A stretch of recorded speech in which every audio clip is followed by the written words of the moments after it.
शुक्लांबरधरं विष्णुं शशिवर्णं चतुर्भुजं प्रसन्नवदनं ध्यायेत् सर्वविघ्नोपशान्तये। ॐ सरस्वती नमस्तुभ्यं वरदे कामरूपिणि विद्यारम्भं करिष्यामि सिद्धिर्भवतु मे सदा। ॐ गुरुर्ब्रह्मा गुरुर्विष्णुः गुरुर्देवो महेश्वरः गुरुः साक्षात् परब्रह्म तस्मै శ్రీ గురవే నమః. మనం యోగ వశిష్ఠం అనే గ్రంథంలో స్థితి ప్రకరణంలో ఈరోజు 10వ రోజు విచారణ అనేది ప్రారంభమవుతుంది. ఆ విధంగా ఈరోజు మనం 6వ భాగం దాశురోపాఖ్యానం ప్రారంభ విచారణ అనేది చేస్తాము. అందులో మొదటిది జీవన్ముక్తుడు, స్థితి, గుణములు, గతులు. శ్రీ వశిష్ఠ మహర్షి ఈ 10వ రోజు విచారణ ప్రారంభంలో దాశరోపాఖ్యానంలో ప్రవేశించే ముందు ఈ స్థితి ప్రకరణంలో ఇప్పటి వరకు మనం చర్చించిన విషయము ఒక్కసారి ఇంకొక కోణం నుంచి సమీక్షిద్దాం. ఓ రామచంద్ర, పైకి ఎంతో రమణీయంగాను అత్యంత వాస్తవంగాను కనిపించే ఈ నాకు చెందినవి అని చెప్పబడు ధనము, వస్తుజాలము, పుత్రులు, స్వజనులు మొదలైనవన్నీ సంకల్ప నగరం నందలి పదార్థముల వంటివి. ఊహలు వచ్చిపోతున్నట్లే అవి కూడా వచ్చిపోతూ ఉంటున్నాయి. క్షణకాలంలో కనిపించే ఇంద్రజాలంలాగా, మృగతృష్ణలోని తరంగంలలోని విభేద వ్యవహారంలాగా ఈ ధన, పుత్ర, స్వజన, గృహ, వస్తుజాలాదుల పట్ల సంబంధములన్నీ ఏర్పడుచున్నాయి. అట్టి స్వప్న సదృశ విషయాలు ఉంటే ఏముంది, లేకుంటే ఏముంది? స్వప్నంలోని సంఘటనలను బాలురు మాత్రమే మననం చేసుకుంటూ దుఃఖం పొందుతారేమో కానీ విఘ్నులు మాత్రం కాదు. మోహమయం చేత ఏవేవో చమత్కార విషయాలు అతిశయించుటచే ఎవరు సుఖించగలరు చెప్పు? విషయ భోగముల పట్ల నాది అను రూపం గల మమకారాదుల పట్ల అనురాగం కలిగి ఉండుట అనునది చివరకు మూఢత్వం వైపుకే దారి తీస్తోంది. ఈ భోగములను, వీటి పర్యావసానములను గమనిస్తున్నప్పుడు జ్ఞానికి వైరాగ్యమే కలుగుచున్నది. అజ్ఞానిని అవన్నీ క్షణంలో వశం చేసుకొని అతి త్వరలో దుఃఖితునిగా చేసివేస్తున్నాయి. ఓ జనులారా, ధనాదులు మొదలైనవి నశించుతున్న సమయంలో సుఖదుఖాలను పొందవలసిన పనే లేదని గుర్తు చేస్తున్నాను. ఇవన్నీ ఈరోజు కాకపోయినా ఏదో ఒక రోజు నాశనం అనుస్థితిని తప్పక పొందబోచున్నాయి. భ్రమ కలిగి ఉన్న వారికి అవి నరకహేతువులే అగుచున్నాయి. కాబట్టే సాధు పుంగవులకు మహాత్ములు వాటి పట్ల సర్వదా విరక్తి కలిగి వర్తిస్తున్నారు. కనుక మీరంతా తత్వజ్ఞులు కావాలి. అందుకు ప్రయత్నంను ఆశ్రయించి ఉండండి. ఈ ప్రపంచంలో ఏ పదార్థంలో వినష్టములు అవుతున్నాయో వాటి పట్ల ఉపేక్ష కలిగి ఉండండి. అంతేగాని అపేక్ష కాదు. కామము ప్రాప్తించిన వాటిని మాత్రం సేవిస్తూ ఉండండి. జ్ఞానులు స్వభావ సిద్ధంగానే అప్రాప్తములైన వాటి పట్ల ఇచ్ఛ లేకుండుట, ప్రాప్తించిన వాటి పట్ల అనురాగ విద్వేషములు కలిగి ఉండకుండుట అనునది సాధన చేస్తూ ఉంటారు. అప్రాప్తముల పట్ల ఏర్పడుచున్న ఇచ్ఛయే కామము. అదే గొప్ప శత్రువు. అది ఈ ప్రపంచమున జీవులను తన ఇచ్ఛ వచ్చినట్లు భ్రమింపజేస్తోంది. ప్రచ్ఛన్న రూపమున నిర్దయగా వధించే శత్రువు వలె తారసపడుతోంది. మీరంతా ఈ కామము విషయంలో అత్యంత జాగరూకులై ఉండాలి సుమ. జ్ఞానవంతులు కావాలి. అజ్ఞానమునకు చోటు ఇవ్వకూడదు. ఈ జనులలో కొందరు ప్రపంచరహితమగు బ్రహ్మం గురించి సమాచారం కలిగి ఉన్నప్పటికీ పాపం అప్రమత్తులై ఉండకపోవటం చేత ఈ సంసార ఆడంబరం యొక్క వంచనను గుర్తెరుగుట లేదు. అట్టి ప్రమత్తతచే వారు దుర్భావనలను, దీనదశలను, వినాశనం పొందుచున్నారు. అందుచేత ముందుగా ముముక్షువు అయినవాడు ఈ దృశ్య ప్రపంచంలోని సంఘటనల పట్ల, పదార్థముల పట్ల ప్రీతిని నివర్తింపజేసుకోవాలి. అందుకు యుక్తి ఏదైనా పర్వాలేదు.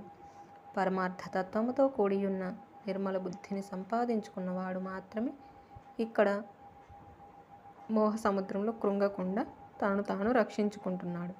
ఎవడైతే ఈ జగత్తంతా అసత్యమాను ఎరిగినవాడై సమస్త పదార్థముల నుండి ఉపరతి పొందుతాడో అట్టి వివేకిని మిథ్యే అయి ఉన్న ఈ అవిద్య ఏమీ చేయలేదు కూడా. ఈ సమస్తమైన జగత్తు చివరికి నేను కూడా ఒక పరబ్రహ్మని స్వరూపంగా కలిగి ఉన్నాము అని నిశ్చయించుకొను వాని బుద్ధి ఇక ఇచ్ఛ అనిచ్ఛలను స్వయంగాను స్వభావ సిద్ధంగాను అప్రయత్నంగాను త్యజించి వేస్తోంది. అట్టి బుద్ధిని సంపాదించుకున్నవాడు ఈ సంసార సముద్రంలో మునుగడు. ఓ రాఘవ, వ్యక్తము అవ్యక్తముల రెండింటి మధ్య వ్యాపించి ఉన్న శుద్ధ బ్రహ్మ పదమును ముందుగా ఎరుగుము. అట్టి ప్రత్యేగాత్మ స్వరూపమునే సర్వదా ఆశ్రయించి ఉండు. ఇక ఈ బాహ్య అభ్యంతర జగత్తులంటావా, వీటిని గ్రహించవద్దు, త్యజించవద్దు. శుద్ధ పరబ్రహ్మ స్వరూపమే నీవు, నేను, ఈ జగత్తు కూడా. అట్లయి ఉండగా ఈ గ్రహించుట త్యజించుట అను వేదనలతో పనేమున్నది? పూర్ణ విరక్తి, సంతుష్టి, అభిమాన రాహిత్యము కలిగి ఉండుము. ఆకాశము వలె దేనియందునూ ఆసక్తి లేకయే ఉండు. అటుపై ఈ ప్రపంచంలో యథాతథంగా వ్యవహరిస్తూ ఉండు. ఇచ్ఛ అనిచ్ఛ ఈ రెండూ కూడా లేనట్టి తత్వజ్ఞాని వ్యవహారములు సల్పుచూ ఉన్నప్పటికీ అతని బుద్ధి ఏమాత్రం లిప్తం అవటం లేదు. కమలము నీళ్ళల్లో ఉన్నప్పటికీ ఆ నీరు కమలమును అంటుతోందా? పడవ నీళ్ళల్లో ఉన్నా కూడా నీటిని పడవలోకి రాణిస్తున్నామా? లేదు కదా. ఆసక్తిరహితమైన నీ మనస్సు ఇంద్రియ సహితముగా దర్శించుట, వినుట, స్పృశించుట మొదలైన క్రియలందు పాల్గొనుచున్నదా? అయితే కాని నీవు మాత్రం ఎల్లప్పుడూ ఆత్మనిష్ఠుడవై ఉండు. అంతరంగమున ఇచ్ఛారహితుడవై వెలుగొందుచుండుము. ఇది నాది అను భావన ఏర్పడుచున్నప్పుడు ఇది అసత్తే కదా అను అవగాహనతో ఈ సర్వమును దర్శిస్తూ ఉండు. ఒకవేళ ఏ సమయమందైనా శబ్దము, స్పర్శ మొదలైన ఇంద్రియార్థముల పట్ల అభిముఖం కావాల్సిన అవసరం ఏర్పడినదనుకో, వాటి యందు నీ మనస్సు తగులు కొనకూడదు. నీవు వాటి యందు నిమగ్నుడవు కాకుండెదవు గాక. ఇచ్ఛా, అభిమానము, భావావేశము మొదలైనవి లేకుండా ఉండటమే వాస్తవమైన అభ్యాసం. ఇంద్రియ వ్యాపారములను నిర్వర్తిస్తూ ఉండు, లేదా చేయకయే ఉండు. ఏది ఏమైనా ఇదంతా జీవుని స్వకీయ కల్పనయే. అట్టి కల్పనకు కర్త, భోక్త అగుచున్న ఈ జీవుడు సర్వదా నిష్క్రియుడు, శుద్ధుడు అగు పరబ్రహ్మే అయి ఉన్నాడు అను దృష్టిని సుస్థిరపరుచుకోవాలి. ఎప్పుడైతే ఇంద్రియార్థములు అయినట్టి ఈ శబ్ద, స్పర్శ, రూప, రసగంధములు నీకు రుచికరములు కాకయే ఉంటాయో అప్పుడు నీవిక జ్ఞాన విజ్ఞాన సంపన్నుడవై ఈ సంసార సముద్రమును దాటి వేస్తున్నట్లు అవుతుంది. అట్టి స్థితిలో నీవు ఈ జగత్తులో తదితరుల వలె సంచరిస్తున్నా, లేకం సర్వం త్యజించి సమాధినిష్ఠుడవయ్యున్నా పర్వాలేదు. అట్టి అవగాహన పొందిన తర్వాత ఇక ఆపై నీవుగా కోరుకొనకపోయినప్పటికీ ముక్తి అనున్నది అనాయాసంగా నిన్ను సమీపించగలదు. కాబట్టి రామ, సర్వోత్తమ పద ప్రాప్తి కొరకు జ్ఞాన వైరాగ్యములను ఆశ్రయించు. ఉత్తమ ప్రజ్ఞచే వాసనా సమూహముల నుండి నీ చిత్తమును వేరు చేయి. ఒక నదిని దాటాలంటే నావ కావాలి కదా. అట్లాగే ప్రజ్ఞ అనే నౌకను ఎక్కి వాసనలు అను జలంతో నిండియున్న ఈ సంసార సాగరమును దాటివేయవచ్చు. అట్లు ప్రజ్ఞను ఆశ్రయించని వారు సంసార సాగరంలో మునిగిపోతున్నారు. ముందుగా నీ బుద్ధిని వివేక వైరాగ్యయుక్తం చెయ్యి, తీక్ష్ణవంతం చెయ్యి. పరమధైర్యోపేతం ఉత్సాహవంతమైన బుద్ధితో ఆత్మతత్వమును విచారించు. ఆ తర్వాత స్వాత్మ పదమునందు ప్రవేశించు. జ్ఞానముచే పరివర్ధితమైన చిత్తము కలవాడవగుము. బుద్ధిమంతులు, తత్వవేత్తలు అగు మహాత్ములు ఎట్లు వ్యవహరిస్తున్నారో అట్టి అవగాహనతో కూడుకొని నీవు కూడా విహరించాలి గాని ఒక మూర్ఖుని వలె కాదు సుమ. నిత్యతృప్తులు, దీశాలురు, జీవన్ముక్తులు ఎట్లా పలుకుచున్నారో, ఏ ఉద్దేశం కలిగి ఉంటున్నారో, ఏ అర్థములను గ్రహిస్తున్నారో నీవు పరిశీలించు, గమనించు. అంతేగాని స్వపర వంచకులగు అల్పదృష్టి గల వారి ఆచరణ నీకు తగదు. ఈ ప్రపంచంలో జగత్తు, బ్రహ్మముల యథార్థమేమిటో ఎరిగినట్టి మహాత్ములు ఉన్నారు. వారు విద్య, తపస్సు మొదలైన ఉత్కర్షలతో కూడిన ప్రభావములను గాని, అభిమానమును గాని, కుల శీలాదులతో కూడిన కీర్తి ప్రతిష్టలను గాని వాంఛించరు, ఇచ్చగించరు, త్యజించరు. ప్రాప్తములైన వాటిని మాత్రం అనుసరిస్తూ ఉంటారు. ఇవన్నీ మిథ్యారూపాలే అని సుస్పష్టంగా ఎరిగియే ఉంటున్నారు. మిథ్యారూపమైనవి పరమ పురుషార్థమునకు ఎక్కడైనా తెచ్చిపెట్టగలవా? లేదు. అట్టి మహాత్ములు సర్వము నశించినప్పుడు కూడా ఖిన్నులే కాకయే ఉంటున్నారు. ఇంద్రుని ఉద్యానవనమునకు కూడా వారిని ఆకర్షించగల శక్తి లేదు. సూర్య భగవానుని వలె వారు శాస్త్ర ప్రసిద్ధమయ్యున్నట్టి తమ నియతిని త్యజింపకయే ఉంటున్నారు. అనగా తమకు విధించినది అంగీకరిస్తూ నిర్వర్తిస్తున్నారు. విజ్ఞానము అను మంచి సారథిని నియమించుకున్నవారే స్వస్థచిత్తులై దేహమున రథమును అధిరోహించి లీలామాత్రంగా ప్రపంచమంతటా విహరిస్తున్నారు. ఓ రామచంద్ర, అట్టి మహత్తర విజ్ఞానము నీకు ఇప్పటికే ప్రాప్తించున్నది సుమ. కనుక చక్కటి నిశ్చయముతో బుద్ధిబలముచే జ్ఞానమునందు సుస్థితుడవై ఉండుము. ప్రత్యక్షమగు ఆత్మదృష్టిని అవలంబించి ఉండుము. అభిమాన మాత్సర్యములు లేనివాడివై ఈ భూమిపై విహరించు. అది ఏ సర్వోత్తమమగు సిద్ధి అని చెప్పబడుతుంది. స్వస్థచిత్తుడవై సర్వక్రియలకు అతీతుడవగుము. విష కౌతుకముచే వీక్షించాలి అను కోరిక లేనివాడవై ఉండు. అంతఃకరణం నందు పరమశాంతిని పొందిన వాడవై లోకానుకూలంగా శాస్త్రానుకూలంగా వ్యవహరించు.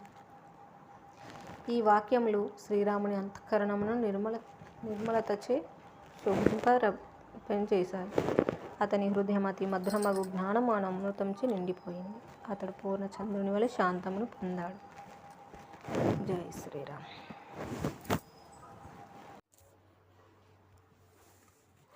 2. బ్రహ్మాండముల చమత్కారం. శ్రీరాముడు మహాత్మ, సర్వధర్మజ్ఞ, వేదాంగముల సారమైనట్టి తమ యొక్క నిర్మల వచనములచే ప్రభావితుడనవుచున్న నేను ఇప్పుడు పూర్ణ రూపమున స్వస్థుడనై ఉన్నాను. అనేక ఉపమానములు యుక్తుల సహాయముతో మీరు మా హృదయములందు పరమార్థయుక్తమగు ఆత్మతత్వమును ప్రకాశింపజేస్తున్నారు. తమ శ్రేష్ఠ వాక్యములు ఎంతగా విన్నప్పటికీ నాకు తనివి తీరటం లేదు. మీరు ఇతఃపూర్వము రాజసాత్విక తామసిక జీవజాతుల ప్రసంగంలో బ్రహ్మాండముల ఉత్పత్తి గురించి కొన్ని విశేషాలు చెప్పారు. వేద పురాణములను ప్రమాణంగా తీసుకొని మీరు చెప్పిన విషయాలు కాక మరికొన్ని విషయాలు మరికొంత సుస్పష్టత కొరకై చెప్పండి. ఈ బ్రహ్మాండాలన్నీ ఎవరి కొరకు ఏ ఉద్దేశంతో నిర్మిస్తున్నారు? వీటిపై సర్వాధికారాలు కలిగి ఉంటున్నదెవరు? ఇవన్నీ ఉన్నదెక్కడ? ఎందులో? ఈ బ్రహ్మాండాలకు ఆవల ఉన్నదేమిటి? ఈ కాలగతి అంతా నడుపుచున్నది, ఈ సర్వక్రియలను శాసిస్తున్నది ఎవరు? ఇదంతా ఎప్పటికి వినాశనం కానున్నది? ఇక్కడ సృష్టి ప్రళయములకు మూల కారణమేమిటి? అసలు ఈ జగత్తులో సత్యమైనదేది, అసత్యమైనదేది? ఈ విషయములని దృష్టిలో పెట్టుకొని ఈ బ్రహ్మాండముల రచన చమత్కృతి గురించి సంక్షిప్తంగా చెప్పవలసినదిగా ప్రార్థిస్తున్నాను. శ్రీ వశిష్ఠ మహర్షి. అనేక బ్రహ్మాండములు ఉద్భవించాయి, గతించాయి. నేటికి అనేక లక్షల మంది బ్రహ్మలు, వేల కొలది నారాయణులు, శంకరులు గతించారు. ఇప్పుడు ఈ బ్రహ్మాండమునందు అనేక విధములైన ఆచార విచారాదులు కలిగిన దేవరాక్షసాదులు విహరిస్తున్నారు. అట్లే ప్రతి ఒక్క బ్రహ్మాండములో అనేక రీతులుగా వ్యవహార సరళి జరుగుచున్నది. ఒకే కాలమునందు మరియు వివిధ కాలములందు ఏర్పడుచున్నట్టి అనేక బ్రహ్మాండములలో అనేక జీవులు జన్మించారు. బ్రహ్మ మొదలగు సమిష్టి సృష్టికర్తలచే నిర్మించబడిన బ్రహ్మాండములలో ఈ జీవుల ఉత్పత్తి ఒక విచిత్రమైన ఇంద్రజాలముల వలె ఒప్పుచున్నది. ఈ సృష్టులన్నీ ఒకప్పుడు మహేశ్వరునిచే నిర్మించబడుచున్నాయి. మరొకప్పుడు బ్రహ్మదేవుడే వీటిని రచించుకుంటూ పోతున్నాడు. వేరొకప్పుడు మునుల చేతను, విష్ణువు చేతను ఇవన్నీ రచించబడుచున్నాయి. కొన్ని బ్రహ్మాండములలో బ్రహ్మదేవుడు కమలం నుండి ఉద్భవిస్తున్నారు. మరికొన్ని జలంలోంచి బయలువెడుచున్నారు. అట్లాగే అండము నుండి, ఆకాశం నుండి కూడా కొన్ని బ్రహ్మాండములు ఉద్భవించడం జరుగుతోంది. ఒక బ్రహ్మాండంలో మహేశ్వరుడు, మరొక దానిలో సూర్యుడు, ఇంకొక దానిలో ఇంద్రుడు, అట్లే విష్ణువు మరియు తదితరులు ఆ బ్రహ్మాండంలోని తదితర దేవతలపై ఆధిపత్యం వహించి ఉండటం జరుగుతోంది. ఒక సృష్టి యందు ఈ భూమి అంతా మొట్టమొదటగా వృక్షములచే వ్యాప్తమై ఉంటుంది. మరొకప్పుడు మనుషుల చేత, పర్వతముల చేత ఆక్రమించబడుతోంది. ఒక భూమండలం మట్టిమయం, మరొకటి శిలామయం, ఇంకొకటి రాగిమయం, అట్లే స్వర్ణమయంగాను ఉంటున్నాయి. ఓ రామ, అంతదాకా దేనికి? మన ఈ బ్రహ్మాండమే తీసుకో.